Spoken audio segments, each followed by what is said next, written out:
할렐루야. 오늘도 주 안에서 여러분을 진심으로 사랑하고 축복합니다. 오늘도 구호 외치면서 말씀을 좀 듣겠습니다. 다 같이 시작. 나는 갈수록 잘 된다. 나는 건강하다. 나는 행복하다. 그렇게 되어지기를 축원합니다. 지금 코로나 시대가 계속 진행되고 있습니다. 이 코로나는 우리의 일상을 참 많이 바꿨는데 그 중에 하나가 가정의 해체도 포함이 됩니다. 이 코로나 때문에 집에도 있는 시간이 많다 보니까 이 부부간에 이런 일 저런 일 때문에 티격태격 하다가 결국 이혼까지 이르는 사람들이 꽤 많아졌다라고 하는 것이 통계적으로 잡히고 있습니다. 실제로 통계에 의하면 미국 같은 경우는 34%가 늘었다고 이야기하고요.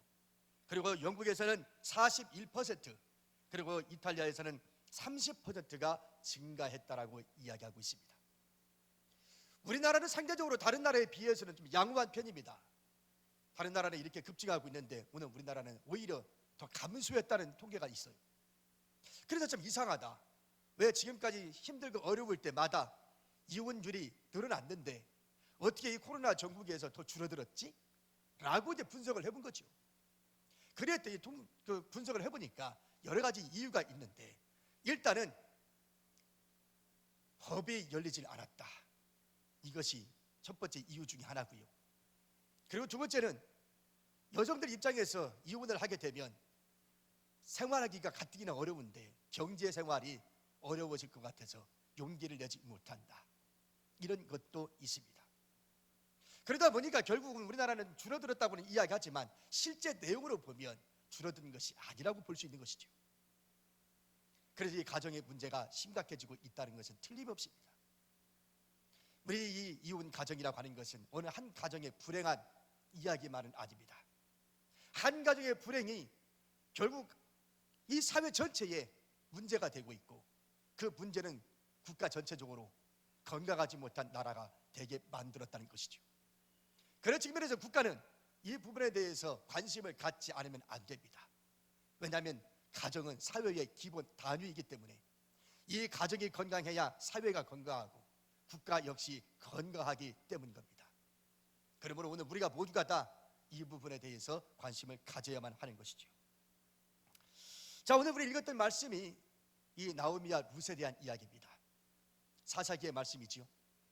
근데 우리가 항상 해마다 5월달이 되면 가정의 달이라 해서 이 나오미, 룻기를 읽으면서 빼놓지 않고 언급하는 사람들이 이 사람들입니다. 그런데 오늘 사순절 기간이고 더더욱더나 5월달도 아닌데 가정의 달도 아닌데 왜 나오미와 룻이라고 하는 이 이야기를 하는가? 여러분, 오늘 우리의 설교 제목이 뭐라고 되어 있습니까? 설교 제목이 가정이 회복되어야 합니다. 이렇게 되어 있지요. 가정이 회복되어야 된다. 그렇습니다. 여러분, 이 코로나에 있어서 힘들고 어려울 때 가장 힘이 되어주는 사람이 누굴까? 가장 힘들고 어려울 때 힘이 되어주는 사람은 뭐니 해도 머니가 아니고 뭐예요? 가족이라는 거예요. 실제로 이 가족 때문에 힘들고 어려웠던 것을 이겨냈다는 사람들이 꽤 많이 있습니다. 가족 때문에 힘들어하는 사람도 있다고 하지만 오히려 이 가족 때문에 그 힘들었던 여정을 이길 수 있었다 이야기하는 사람들이 있단 말이죠. 가수 김수희 씨가 지난 19일에 아침마당 그 화요 초대석에 나와서 이야기합니다. 한때 그는 대마초 흡연 때문에 조사까지 받았습니다. 그 조사까지 받고 법원 판결에 마지막에 무죄 판결을 받았지만 그 조사 받을 때까지만 해도 많은 사람들에게 정말 시달려서 억울했다라고 이야기해요. 정말 견디기 어렵다고 얘기해요. 그래서 그런 이야기를 떠들으니까 집 밖에 나가지 못했다고 합니다. 사람 만나는 게 두렵다라고 이야기합니다. 그래서 늘 집에 있으면서 요리만 배웠다는 거죠. 그래서 집순이가 되었다라고 이야기합니다. 참 힘들었다는 것이죠. 그런데 그 힘들고 어려웠던 것들을 이길 수 있었던 것을 어떻게 이겼는가? 다른 세상 사람들은 나를 안 믿어줬어도 우리 가족들은 나를 믿어줬기에 가족들 때문에 이겼다라고 얘기해요. 특히나 어머니가 충격이 컸는데, 딸 문제 때문에 어머니가 충격이 컸는데 다른 건 내가 다 참을 수 있는데 어머니가 충격을 받으니까 견딜 수가 없더라는 거죠. 그런데 그럼에도 불구하고 그 어머니께서 나의 버팀목이 되어줬고 끝까지 나를 지지해 줬기 때문에 내가 오늘 다시 일어설 수 있었다라고 이야기를 합니다. 여러분, 가족이란 바로 이런 겁니다. 힘들고 어려울 때마다 지지가 돼주고 나에게 힘을 주는 것이 바로 가족이기 때문에 그런 것이죠. 따라서 이 가족을 지킨다고 하는 것은 대단히 중요한 것이고 우리 국가적으로나 또 개인적으로나 사회적으로도 대단히 중요한 일이다.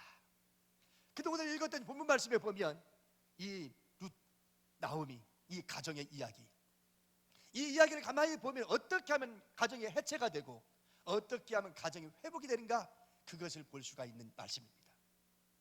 자, 그 말씀을 구체적으로 한번 들어가 보지요. 자, 때는 바야흐로 사사기 시대로 거슬러 올라갑니다. 이 사사기 시대의 특징은요, 단 한마디로 요약이 가능합니다. 사사기의 특징을 보면 사사기 17장 6절에 보니까 이렇게 되어 있습니다. 그때에는 이스라엘에 왕이 없었으므로 사람마다 자기 소견에 옳은 대로 행하였더라 라고 이렇게 이야기하죠. 그때는 왕이 없었으므로 사람마다 자기 소견에 옳은 대로 행하였더라. 이게 사사기 전체의 특징입니다. 자기 소견에 옳은 대로 행하였더라. 자, 그런데요, 유대 베들레헴에 한 가정이 있었습니다. 아버지의 이름은 엘리멜렉이고 어머니는 나오미요. 그 사이에 둘은 아들을 낳는데 하나는 말론이고 하나는 기럯이라고 하는 아들입니다. 참으로 평범한 가정입니다. 소박한 가정입니다. 그런데 이곳에 흉년이 들었습니다. 큰 흉년이 들어서 먹고 살기가 어려워졌어요. 걱정이 아닐 수가 없습니다. 먹고 살아야 되니까요. 그래서 걱정을 합니다. 그리고 아버지는 결단을 내립니다. 얘들아, 여기 있다가는 우리 굶어 죽게 생겼다. 그러니 우리가 저 모압이라고 하는 땅으로 이사를 좀 가자. 그래서 가족들 전부를 데리고 이방 땅 모압이라는 나라에 와서 살게 됩니다. 이방 땅에 와서 낯선 땅에서 살려니 얼마나 힘들었을까요? 하지만 어쨌든 잘 정착을 했어요. 그리고 두 아들에게 이 모압 여인을 맞이하여 결혼까지 시켰습니다. 이쯤 되면 짧은 기간에 잘 정착했다라고 해도 과언이 아닐 겁니다. 그런데 이게 웬일입니까? 이사 온 지 그리 결혼도 시키고 했는데 얼마 못 가서 가장인 아버지가 세상을 떠나고 맙니다. 큰 충격을 받았습니다. 낯선 땅에서, 연고지도 없는 낯선 땅에서 산다는 것은 그래도 아버지 하나 믿고 그 아버지 의지하고 살았는데 아버지가 세상을 떠났으니 남편 잃었던 그 어머니, 아버지를 잃은 아들들, 그 며느리들 어찌 살라고. 그렇죠? 그런데 그것이 끝이 아니었습니다. 그 슬픔이 채 가시기도 전에 10년이 넘어가기 전에 두 아들마저도 세상을 떠나갑니다. 참 기가 막힌 일이 벌어졌어요. 예? 정말 기가 막힌 일이 벌어졌어요. 여러분, 이것을 어찌 받아들일 수 있을까요? 예? 하루아침에 그냥 남자들 다 죽어버리고 이 가정에는 연약한 여자들만이 남아가고 말았습니다. 정말 풍지박산이 나고 말았죠. 참 슬픈 이야기입니다. 여기까지 정말 슬픈 이야기입니다. 여러분, 요즘은요 우리 트롯 시대죠. 트로트 시대. 방송사마다 트로트 오디션이 풍요롭게 진행되고 있어요. 참 많아요. 어제도 또 트롯 전국체전에서 대상이 가려졌지요. 진혜정 씨가 대상을 받았습니다. 1억을 받았죠. 정말 트롯 시대입니다. 이 트로트 시대에 진성 씨의 노래 중에 보릿고개길이라고 하는 노래가 있어요. 보릿고개. 잘 알죠? 보릿고개. 야야 우지 마라 배 꺼질라. 사람을 부르겠는데 여러분들 아시다시피 난 노래 잘 못하잖아. 그렇죠? 그 노래 잘하는 목사님들 바라보면 내가 부러워 죽겠어. 강단에서 막 노래 불러가면서 막 웃겼다 울렸다 막 그러는데, 야, 나는 저런 능력도 없는데, 난 웃길지도 모르고 울릴지도 모르고 참 재주도 없는 사람이 목회한다. 가끔 그런 생각을 해보거든요. 그런데 또 이 강단에서 신성한 설교를 하는데 거기다가 가요를 부르면 또 어떻게 하냐고 또 그럴까봐 내가 노래는 부르지는 못하겠고 가사 아니까 가사만 한번 쭉 한번 읊어보고 넘어가 봅시다. 아이야 뛰지 마라 배 꺼질라 가슴 시린 보릿고갯길 주림배 잡고 물 한 바가지 배 채우시던 그 세월을 어찌 사셨소? 촉은 목비에 그 시절 바람결에 지워져 갈 때 어머님 서름 잊고 살았던 한마는 보릿고개여. 풀필이 꺾어 불던 슬픈 곡조는 어머님의 한숨이었어. 정말 어머님의 한숨이었죠. 오늘 나오미 입장에서 정말 얼마나 이 한숨이 나올까요? 정말 만 2억 땅에 와서 잘 살면 좋았겠는데 남편 잃지, 아들 두 아들 다 잃어버렸지.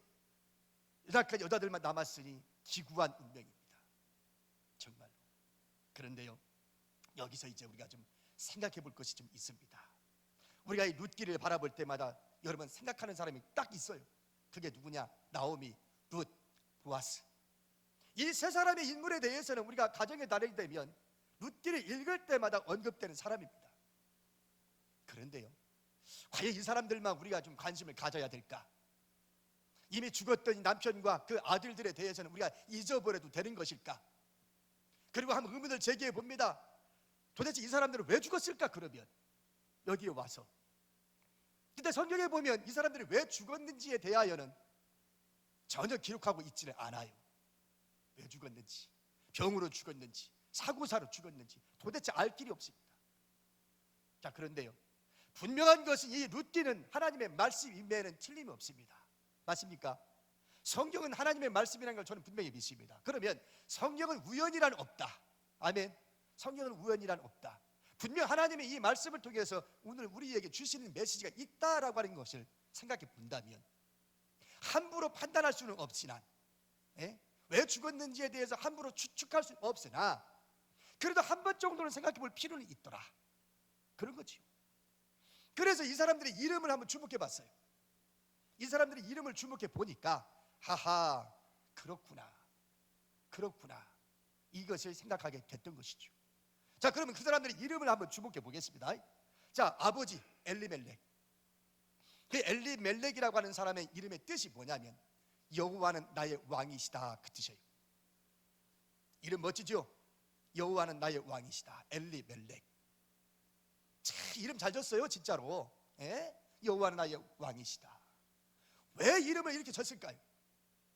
오늘 엘리멜렉에게 하나님을 말씀하고자 하는 내용이 뭐냐면, 너 이름처럼 여호와를 나의 왕으로 삼고 아무리 힘들고 어려워도 이 베들레헴 떠나지 말고 약속의 땅 가나안 땅 떠나지 말고 이곳에서 극복해 나가라. 하나님만을 의지하고 살아라. 그러면 내가 너의 책임져 줄게. 이랬을 거예요. 그런데 결과는 뭐예요? 그 유대 땅을 떠나서 저 이방 땅 모압으로 이사를 갔잖아요. 결국은 이 엘리멜렉을 통해서 우리에게 주고자 하시는 말씀이 뭐냐면, 하나님을 떠나버리고 그리고 내 인생의 생각만 가지고 산다라고 이야기한다면 망할 수밖에 없다. 그것을 오늘 우리에게 말해주는 거예요. 그 다음 두 번째로 이 두 아들을 한번 생각해 봅시다. 여러분, 첫째 아들이 말론이라고 되어 있습니다. 말론. 이 말론의 이름의 뜻이 뭐냐면 질병이라는 뜻이에요. 질병, 병약한 질병. 그 다음에 둘째 아들 기론이라는 사람이 나오는데 이 기론이라는 사람은 황폐하다, 그 뜻입니다. 이름 뜻이 황폐함. 참 이름 치고는 참 그래요, 그죠? 여러분, 부모가 아이를 낳았으면 어떻게 하든지 그 애들에게 이름을 잘 지어줘야지 이게 부모의 심정 아닙니까? 아니 근데 어떻게 두 아들을 낳는데 하나는 질병이라는 이름을 져주고 둘째 아들은 황폐하다라는 이름을 져줬을까? 도저히 납득이 안 가요. 저는 아무리 못생겨서도 내 아이는 이쁜 거잖아, 내 새끼는. 그렇잖아요. 그런데 어떻게 이름을 질병이라는 이름을 져주고 황폐하다는 이름을 져줬냐, 이 말입니다. 도저히 납득이 안 가요. 우리의 생각과 우리의 문화를 가지고는요 진짜 이해가 안 됩니다. 그런데요, 우리가 성경에 보면 이와 비슷한 사람이 하나 나옵니다. 그게 누구냐면 야베스라고 하는 사람입니다. 여러분, 야베스라는 이름의 뜻이 뭐죠? 고통, 그죠? 고통. 고통이라는 뜻을 가지고 있는 것이 야베스입니다. 근데 이 야베스의 엄마가 애를 낳는데 자기 아들의 이름을 야베스라는 이름을 져줬어요. 아니 왜 좋은 이름 놔두고 왜 고통이라는 이름을 져줬냐고. 여기에는 사연이 좀 있어요. 사연이. 그냥 이름 져준 게 아니라 사연이 있어요. 여러분, 역대상 4장 9절 말씀에 보면 이렇게 기록합니다. 야베스는 그의 형제보다 귀중한 자라 그의 어머니가 이름하여 이르되 야베스라 하였으니 이는 내가 수고로이 낳았다 함이었더라. 그렇게 말합니다. 내가 수고로이 낳았다. 무슨 말이냐면 어떤 여인이든지 간에 애를 출산할 때는 산통이 좀 심합니다. 내가 안 낳아봤으니까 나는 모르겠어. 근데 우리 여성분들 다 얘기하는 거 보면 정말 힘들다라고 이야기해요. 때로는 애 낳다가 죽는 경우도 있잖아요. 얼마나 심하고 어려운지. 그런데 오늘 야베스의 엄마가 애를 낳을 때도 그랬던가 봅니다. 그래서 정말로 너무너무 고통 가운데 태어나게 만들어서 이 아이를 출산하고 난 다음에 애를 이름을 져주면서 야 야베스야, 너 낳을 때 나도 죽을 뻔했어. 이거 잊으면 안 돼. 이거 잊지 마. 아마 그런 뜻에서 야베스라는 이름을 져줬지 않았냐, 이렇게 추측을 해보는 거지요. 그런데요, 야베스는요 자기가 이렇게 태어날 때부터 이렇게 엄마에게 고통을 주면서 태어났다고 하는 것을 알고 참 자기의 인생이 참 불행하다 생각했는지 모르겠습니다. 그래서 거기에 그냥 안주하지 아니하고 나의 이 운명을 바꿔 버리라 라고 결심을 합니다. 그래서 그는 하나님 앞에 간절히 기도합니다. 역대상 4장 10절 말씀에 보면 4장 10절 말씀에 보면 이렇게 기도하지요. 야베스가 이스라엘 하나님께 아뢰어 이르되 주께서 내게 복을 주시려거든 나의 지역을 넓히시고 주의 손으로 나를 도우사 나로 환난을 벗어나 내게 근심이 없게 하옵소서 하였더니 하나님이 그가 구하는 것을 허락하셨더라. 그렇게 이야기하죠. 야베스는요 내가 운명이 이러려니 하고 그냥 산 게 아닙니다. 내게 주어진 운명이 이게 불행한 운명이라면 나는 이 운명을 바꿔보리라 하고 하나님 앞에 기도했어요. 그랬더니 어떻게 했다고요? 지금 말씀의 끝부분에 뭐라고 그랬어요? 여호와께서 허락하셨더라. 그렇게 말하잖아요. 내의 지경을 넓혀주시며 나로 환난에서 벗어나 근심이 없게 하옵소서. 그랬더니 하나님이 들어주셔가지고 당대의 유명한 사람이 되었을 뿐만 아니라 후대에도 이 야베스의 이름은 널리 널리 퍼지게 됩니다. 반면에 오늘 읽었던 말론과 기도는 정말 이름이 야베스처럼 질병, 황폐함 이렇게 지어줬지만 그들의 운명은 바꾸지를 못했습니다. 참 안타까운 일이죠. 야베스는 운명을 바꿨는데 이 사람들은 운명을 바꾸지를 못했습니다. 10년도 못 가서 결국은 그곳에서 다 죽고 말았던 것이죠. 왜요? 이 이름들을 보니까 그런 생각이 드는 거예요. 아하, 우연이 아니구나. 왜 여호와는 나의 왕이시다 라는 이름을 져주면서 하나님은 오늘 이 엘리멜렉에게 너 가족들을 여호와는 나의 왕이시다라는 믿음을 가지고 양육하고 가정을 그런 가정으로 만들어라 이렇게 사명을 주어졌는지도 모르겠습니다. 그랬는데 그 유대 땅 베들레헴을 떠났어. 약속의 땅을 떠나버리고 인간적인 생각을 가지고 어떻게든 먹고 살겠다고 발버둥 치면서 이방 땅으로 갔어요. 여러분 생각에 그럴지도 모르겠습니다. 아니 그게 어때서? 사람이 우선 먹고 살아야지. 그럼 내가 굶어 죽으란 말이야? 아니 먹고 사는 게 먼저지. 교회가 먼저요? 신앙이 먼저요? 아니 먹고 사는 게 문제지.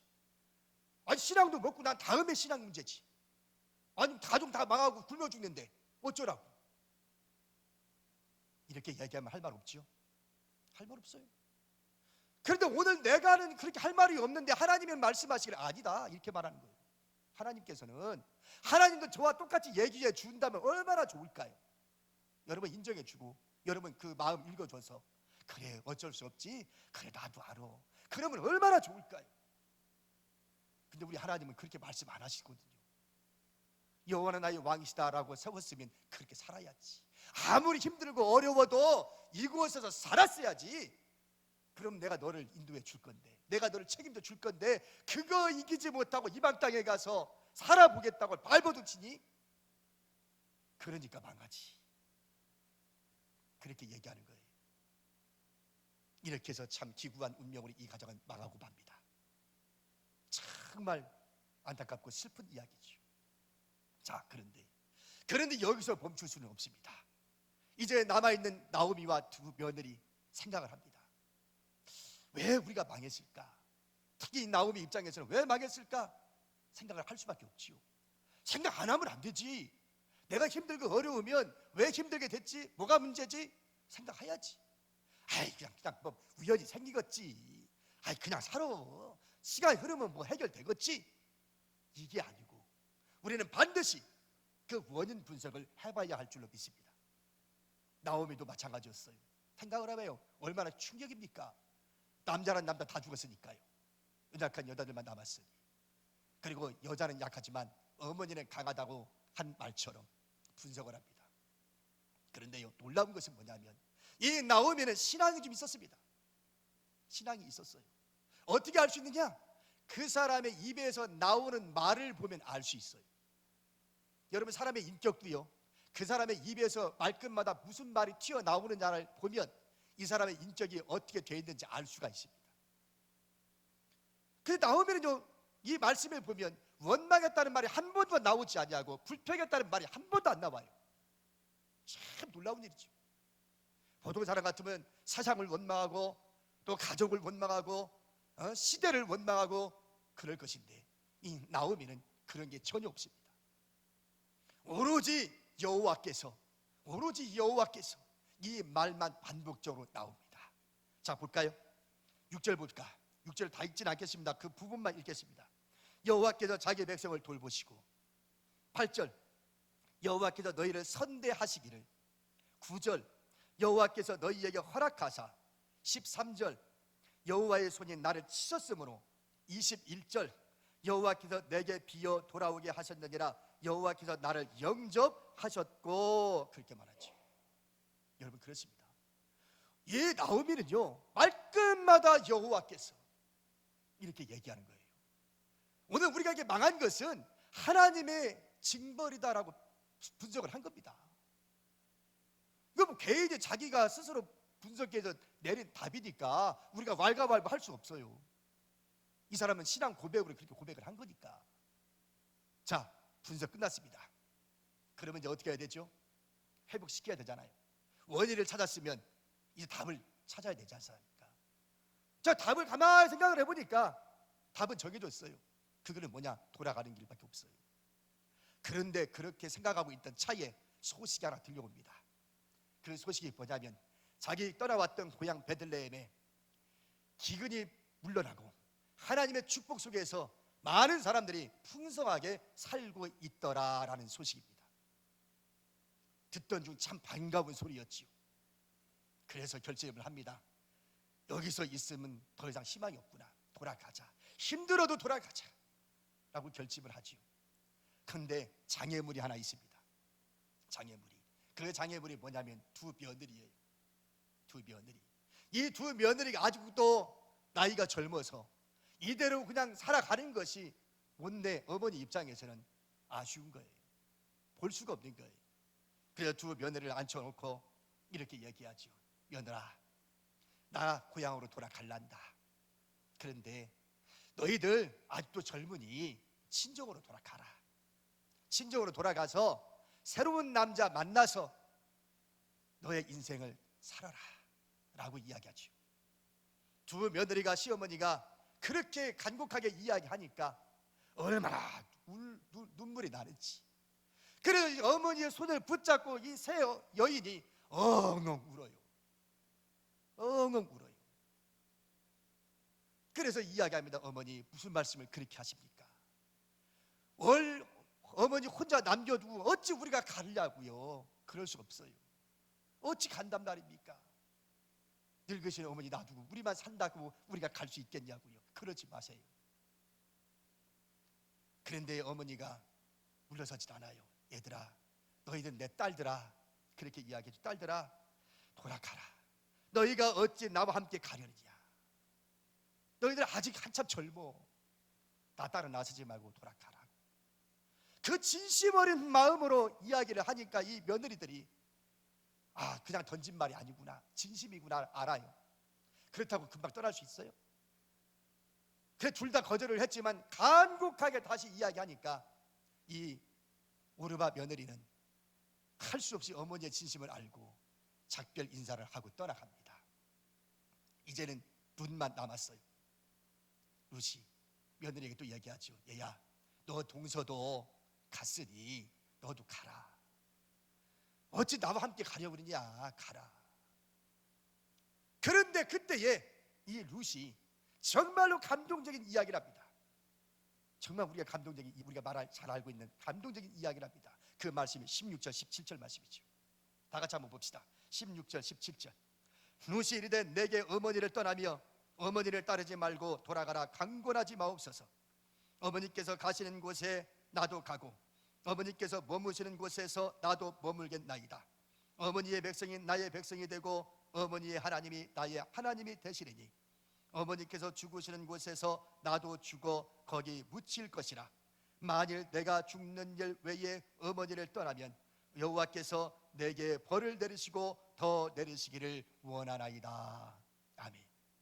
참 감동적이죠. 오늘 우리가 읽어도 감동적이잖아요, 진짜로. 예? 이 룻에게서 정말 위대한 점이 뭐냐면 어머니에 대한 효성이 참 지극했다는 거예요. 그렇죠? 얼마나 이 효성이 지극합니까? 그런데 그것만이 위대한 것이 아니라 더 위대한 점이 뭐냐면 여기 뭐라고 되어 있어요? 어머니의 하나님이 나의 하나님이 되실 것이요, 이렇게 얘기했단 말이에요. 여러분, 나오미 입장에서는 원래부터 그는 하나님을 섬기는 사람이니까 괜찮아요. 예? 하지만 오늘 며느리는요 모압 사람이잖아요. 유대인이 아니잖아요. 저들이 섬기는 신이 있어요. 그런데 이 룻이 단순히 어머니만 공양하겠다고 하는 것이 아니라 어머니의 하나님이 나의 하나님이 되실 것이요 라고 얘기합니다. 그리고 내가 죽음이 아니면 어머니와 헤어지는 일은 결단코 없을 겁니다. 이렇게 얘기하는 거죠. 여러분, 정말 감동적입니다. 그래서 더 이상 권하지 못하고 이 나오미는 룻을 데리고 고향 땅으로 돌아오지요. 결과는 어떻게 됐을까요? 보아스를 만났고 보아스를 만나서 애도 낳는데 이 룻은 다윗 외조모가 됩니다. 그리고 다윗의 혈통을 통해서 누가 나와요? 예수 그리스도가 탄생을 합니다.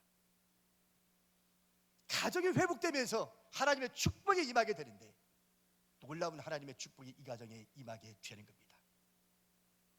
이제 결론을 내려볼게요. 어떻게 하면 가정이 망하고 어떻게 하면 회복이 되는가? 아무리 힘들고 어려워도 하나님은 나의 왕이시다, 이 믿음을 가지고 이 자리에서, 내가 지금 있는 자리에서 어떻게 하든지 하나님만을 의지하고 살았더라면 망하지 않았을지도 모르겠어요. 그는 내가 혼자 살아보겠다고 발버둥치고 쳤지만 하나님이 축복하지 않으면 안 되는 것을, 그것이 헛된 것임을 뒤늦게 깨닫고 말았던 겁니다. 그러나 늦었어도 괜찮아요. 회복할 수 있는 기회는 있으니까 그것은 뭡니까? 여호와께로 돌아가면 되는 겁니다. 저 베들레헴, 나왔던 베들레헴으로 다시 돌아가는 겁니다. 돌아왔더니 회복됐잖아요. 오늘 코로나 때문에 많은 사람들이 힘들고 어려움에 처해 있는 건 확실하지만 그럼에도 불구하고 그 속에서 하나님만을 의지하고 하나님을 끝까지 붙잡고 있는다면 당장은 힘들어도 머지않아 하나님이 해결해 줄 줄로 믿습니다. 저와 여러분의 가정이 회복되게 될 줄로 믿습니다. 그리고 진실로 여호와께 돌아가는 것만이 살 수 있는 길이라는 것을 알고 오늘 저와 여러분이 승리가 있어지기를 이 말씀으로 축원합니다. 기도하겠습니다. 당신은 소중한 사람, 당신은 존귀한 사람, 이 세상에 하나뿐인 당신은 너무나도 소중한 사람.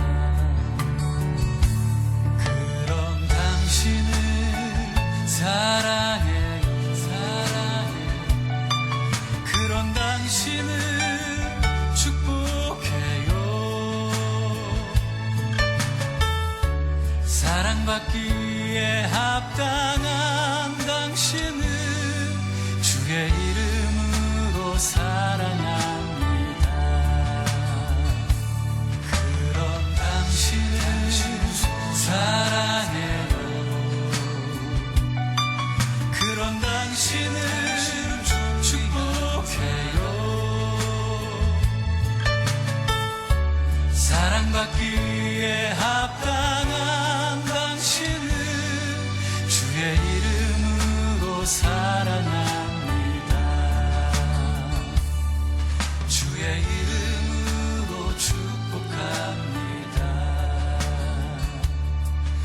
그런 당신은 소중한